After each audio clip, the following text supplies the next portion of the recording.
Allahumma sholli ala sayyidina Muhammad ahlal wara mantikon wa asdak. Jadi kadang-kadang itu begini, kewajiban suami terhadap istri itu kan memberi nafkah lahir dan batin. Nafkah lahir itu ya berupa materi, berupa apa itu, pakai apa, makanan, pakaian, tempat tinggal dan yang sejenisnya itu. Kemudian di samping memberi nafkah lahir kan juga suami itu wajib memberi nafkah batin, yaitu ketenangan, ketentraman, seksualitas itu bagian dari itu. Pokoknya hal-hal yang sifatnya psikis, psikologis gitu. Nah, kadang-kadang itu sekarang ini tidak sedikit orang yang cuma memperhatikan masalah nafkah lahir, jadi cuma materi aja yang diperhatikan. Kadang-kadang nafkah lahir, nafkah batin itu kurang diperhatikan, padahal sebenarnya yang batin itu selalu jauh lebih penting daripada yang lahir kan gitu. Jadi sampai itu begini, di dalam satu pendapat itu seorang istri itu berhak mengajukan cerai kalau si suami itu tidak bisa memberikan kepuasan batin, memberikan kepuasan seksual gitu, tidak bisa membuat si istri orgasme dan istri merasa butuh orgasme tapi tidak terpenuhi. Itu bisa mengajukan cerai, dan itu harus dikabulkan oleh suami. Bahkan di dalam fikih pra pernikahan itu tidak boleh seorang laki-laki itu menikahi seorang perempuan manakala dia secara seksual itu tidak punya kemampuan. Maksudnya mungkin dia lemah secara seksual gitu. Ini memang kenapa hal demikian itu dipentingkan dalam agama, karena memang ya semuanya itu bermula dari hal-hal yang sifatnya psikologis kan gitu. Pernah Nabi itu menemui sahabat yang bertamu, itu kain beliau itu basah karena sperma gitu. Kemudian sahabat itu dengan dengan pandangannya agak bertanya-tanya, kemudian Rasulullah itu justru menjelaskan, oh ini memang kainku ini basah karena sperma, karena saya baru saya baru saja melaksanakan kewajiban memberikan nafkah batin kepada istri gitu.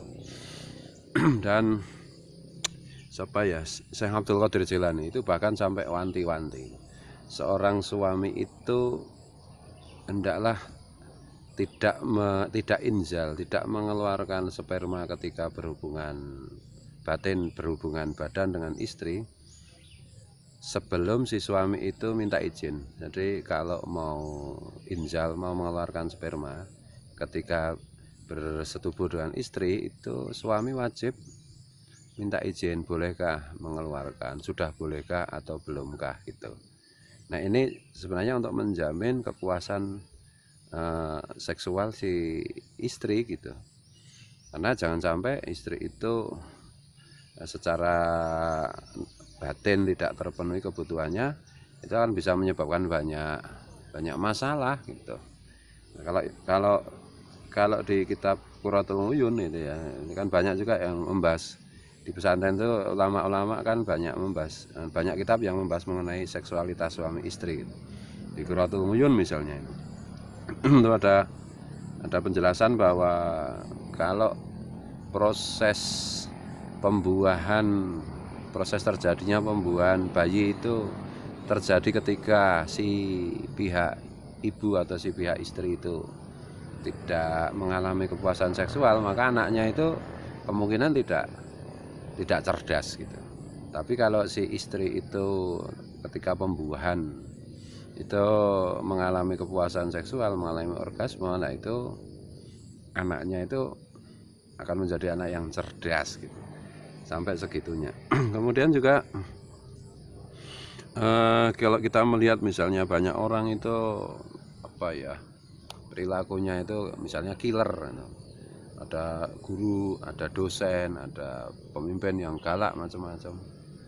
Ya, terutama kalau laki-laki itu biasanya dia kalau di rumah itu kalah dengan istri. Kenapa kalah dengan istri? Kenapa takut dengan istri? Ya karena dia tidak bisa memuaskan secara seksual kepada istrinya. Jadi si istri itu merasa menagih hutang nafkah batinnya. Kira-kira kayak begitu. Begitu juga kalau seorang pimpinan atau pemimpin perempuan kok galak, judes macam, pasti dia itu ada masalah seksual dengan rumah tangganya gitu. Mungkin dia tidak bisa orgasme atau kurang banyak orgasmenya kan gitu. Ada salah seorang sahabat saya itu almarhum Profesor Dr. Damar Jati Supajar, ya, beliau ahli filsafat, terutama filsafat Jawa ya. Itu mengatakan, meskipun ini agak sedikit sarkastik gitu ya.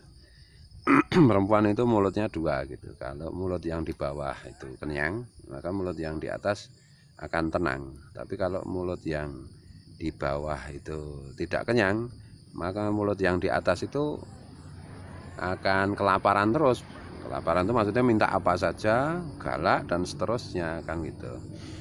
Nah ini kan soal-soal begini di dalam dunia modern itu kan dibahas dalam ilmu psikologi dan yang lain-lain ya, mengenai kepuasan apa itu hubungan badan suami istri itu. Nah ini penting untuk diperhatikan, jangan sampai hubungan seksual itu hanya semata-mata proses reproduksi, karena di situ itu ada amanat kewajiban seorang suami untuk memberikan nafkah batin kan gitu. Apa gunanya seorang suami itu memberikan mobil, memberikan rumah yang bagus macam-macam, tetapi kalau secara nafkah batin tidak pernah memperhatikan, maka istri itu tidak akan tenang. Kalau istri tidak tenang, itu nanti anak-anak juga jadi kacau kan gitu.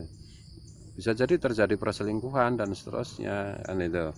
Dan upaya-upaya untuk itu kan Rasulullah sudah mengajarkan, misalnya salah satunya dengan menjaga kesehatan, minum madu, kemudian puasa, kemudian apa itu yang lain-lain kan banyak.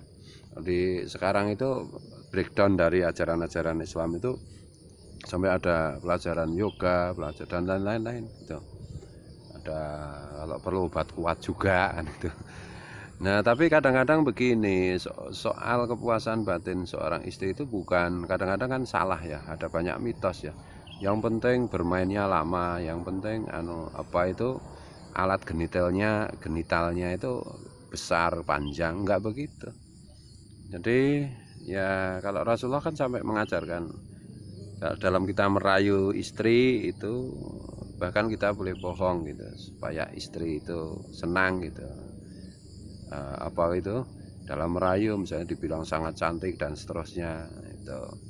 Jadi seksualitas perempuan itu bukan sekedar aktivitas fisik kayak olahraga, itu bukan kan gitu, tapi lebih ke psikologis. Nah baru apa itu penetrasi atau kegiatan yang seperti olahraga itu melengkapi kan itu. Ada kalanya sebentar istri sudah puas, ada kalanya lama istri tidak puas, ada kalanya genitalnya kecil pendek istri puas, ada kalanya genitalnya gede panjang istri tidak puas. Ini masalah ya, masalah perasaan dan masalah gabungan antara perasaan dan apa itu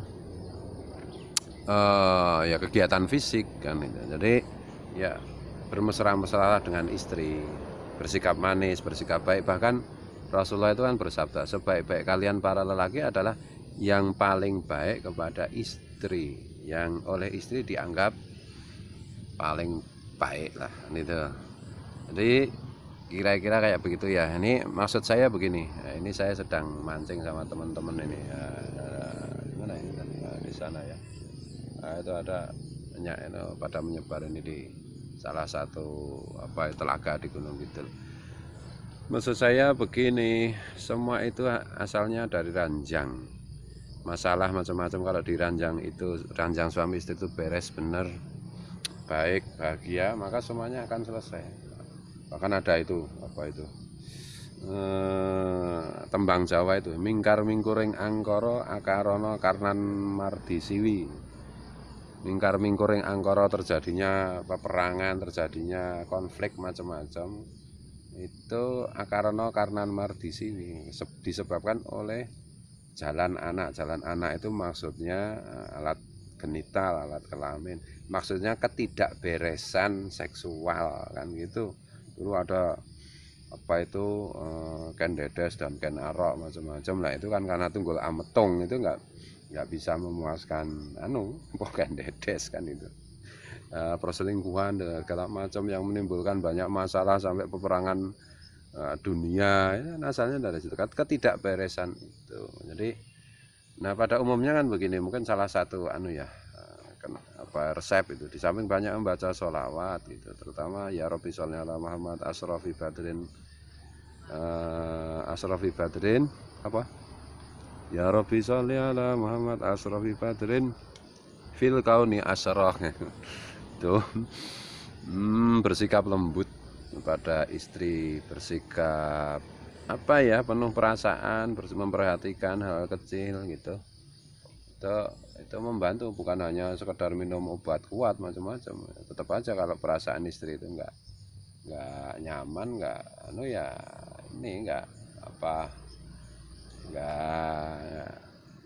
tuntas. Kira-kira kayak begitu. Ini agak ngalor ngidul karena masalah ini. Tapi intinya itu begitulah. Seringlah kadang-kadang begini, laki-laki itu kalau bercakap-cakap dengan temennya itu sampai berjam-jam, tapi kalau dengan istri apa perlunya sebentar sekali. Janganlah jadikan istri itu sebagai teman yang dekat ya. Kalau tidak terdekat ya teman yang dekat, sering diajak ngobrol, sering diajak jalan bersama, sering diajak diskusi ya, gitu. Jangan cuma kalau cuma butuh aja ngomong-ngomong, ngobrol sama teman bisa 4 jam 5 jam, sama istri setengah jam aja nggak sempat. Jangan dong. Jadi mereka, terutama ini karena saya laki-laki ya, itu berpesan lah untuk sesama laki-laki gitu. Jadi ya memang ya kalau dalam ilmu kedokteran itu memang ya tidak semua perempuan memang bisa orgasme sih, karena hanya 15% di antara perempuan gitu ya. Tapi ya tidak harus orgasme juga dalam hubungan persuami istrian itu. Yang penting kalau secara batin itu, secara psikologis itu merasa dibutuhkan, diperlukan ya, itu merasa dipentingkan, nah itu udah cukup. Kayak kadang-kadang seperti itu. Ini masalah rumit ya. Kalau masalah ranjang itu tuntas selesai, maka tidak akan terjadi macam-macam. Nah, kenapa orang misalnya pejabat tuh kadang-kadang korupsi macam-macam ya, orang curang ya, karena itu toh pengen memberi materi sebanyak-banyak kepada istri. Kenapa pengen memberi materi sebanyak-banyak istri? Karena istri selalu minta, menuntut ini dan itu. Kenapa istri itu menuntut ini dan itu secara material? Ya itu kembali lagi ke situ.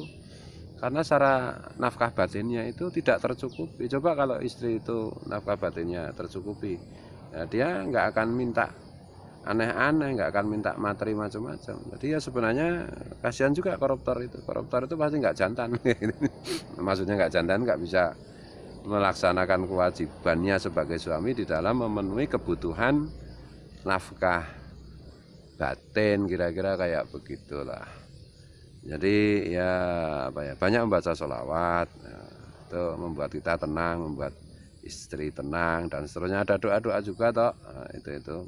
Nah, kalau perlu ya baca-baca juga tentang topik-topik ilmu psikologi mengenai hubungan suami istri dan seterusnya gitu. Kira-kira kayak begitu ya. Ini ngalor ngidul nggak apa-apa ya. Mudah-mudahan kita para laki-laki bisa menjadi suami yang baik untuk istri, dan mudah-mudahan istri juga membantu mengkondisikan supaya para suaminya sendiri, maksudnya jangan suaminya teman, itu menjadi suami yang baik, yang ideal. Kira-kira kayak begitu. Allahumma sholli wa sallim wa barik ala sayyidina Muhammad wa ala alihi washabihi ajmain. Wallahul muwaffiq ila aqwamit thoriq. Wallahu a'lam.